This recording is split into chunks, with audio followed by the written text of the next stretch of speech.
Lors de la précédente vidéo, nous avons vu de quelle manière Saint Tikhon a joué un rôle crucial en tant qu'administrateur de l'Église orthodoxe russe en Amérique du Nord, travaillant à la conversion et à la consolidation de la présence orthodoxe au Nouveau Monde. Abordons maintenant le second volet du récit de la vie du saint homme, où il est question de son retour en Russie qui coïncida avec la révolution bolchevique de 1917. Nous vous souhaitons bonne écoute. Que Dieu bénisse.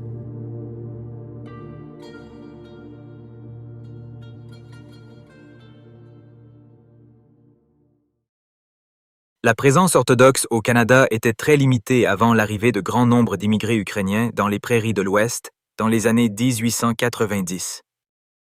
Le diocèse russe basé à San Francisco s'est occupé de ces colons orthodoxes nouveaux arrivés, et l'évêque Tikhon, qui visita le Canada pour la première fois en 1901, a établi des paroisses en Alberta, au Manitoba et au Saskatchewan. Parmi les missionnaires qui servaient le diocèse à l'époque de l'archevêque Tikhon, figuraient plusieurs prêtres qui ont également été canonisés. Le père Alexis Toth, qui travailla notamment auprès des communautés uniates en vue de leur retour à l'orthodoxie. Le père Jean Kochourov, qui retourna en Russie en 1907 et fut fusillé par des marins bolcheviques 10 ans plus tard. Et le père Alexandre Otovitsky, retourné en Russie en 1914, arrêté par les communistes en 1937, et dont le lieu et la date de décès sont inconnus. En 1907, l'archevêque Tikhon retourna en Russie et fut assigné à Yaroslavl, où il gagna rapidement l'affection de son troupeau. Il parlait simplement à ses subordonnés.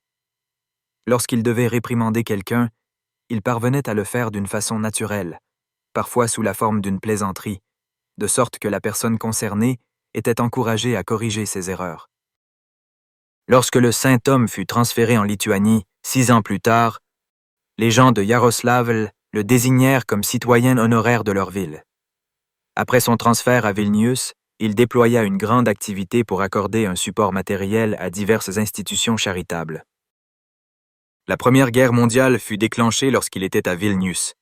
Il n'épargna aucun effort pour aider les habitants de la ville, dont certains n'avaient plus de toit ni de moyens de subsistance, du fait des ravages occasionnés par la guerre contre les Allemands.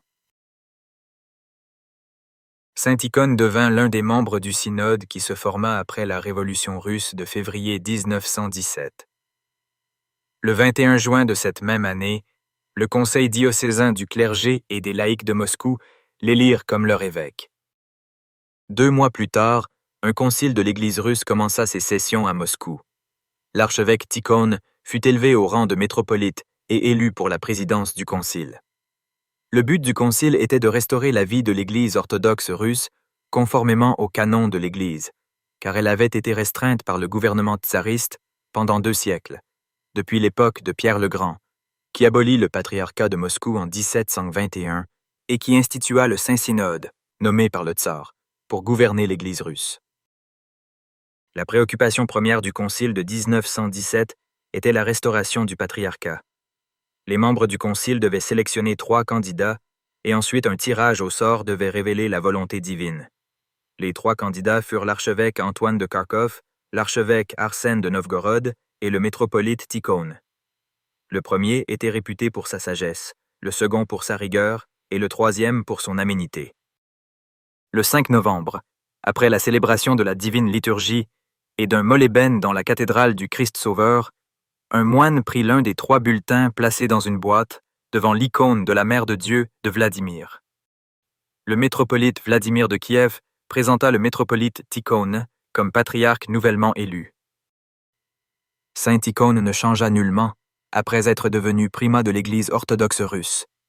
En acceptant la décision du concile, le patriarche Tikhon cita le passage biblique dans lequel le prophète Ézéchiel doit manger un rouleau où sont écrits les mots « lamentation »,« gémissement » et « plainte », voir Ézéchiel, chapitre 2, verset 10.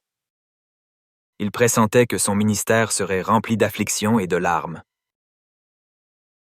Tous ceux qui rencontraient Saint Tikhon étaient surpris de son accessibilité, de sa simplicité et de sa modestie. Sa douceur ne l'empêchait pas de faire preuve de fermeté, dans les décisions qui concernaient les questions d'Église, et particulièrement lorsqu'il fallut défendre l'Église contre ses ennemis. Il dut porter une très lourde croix. Il devait administrer et diriger l'Église malgré une complète désorganisation, sans l'aide d'une organisation administrative, au milieu de tentatives de schisme et de révoltes de la part des tenants de l'Église vivante et des partisans de divisions de toutes sortes. La situation était encore aggravée par les circonstances extérieures, le changement de système politique, l'accession au pouvoir d'un régime athée, la famine et la guerre civile. Les propriétés de l'Église furent confisquées, le clergé fut attaqué par des procès et des persécutions. L'Église fut l'objet de dures répressions. Des nouvelles allant dans ce sens lui provenaient de toutes les régions de Russie. Dans ses messages, saint Icône exhortait son peuple à accomplir les commandements du Christ et à se diriger vers une renaissance spirituelle par le repentir. Sa vie irréprochable était un exemple pour tous. En janvier 1918, devant les massacres de milliers de victimes innocentes et les profanations sans nombre des églises, des icônes et des reliques des saints, le patriarche prononça l'excommunication des révolutionnaires, mais il continua néanmoins d'exhorter le peuple chrétien à ne pas se venger des persécuteurs et à suivre l'exemple des premiers martyrs.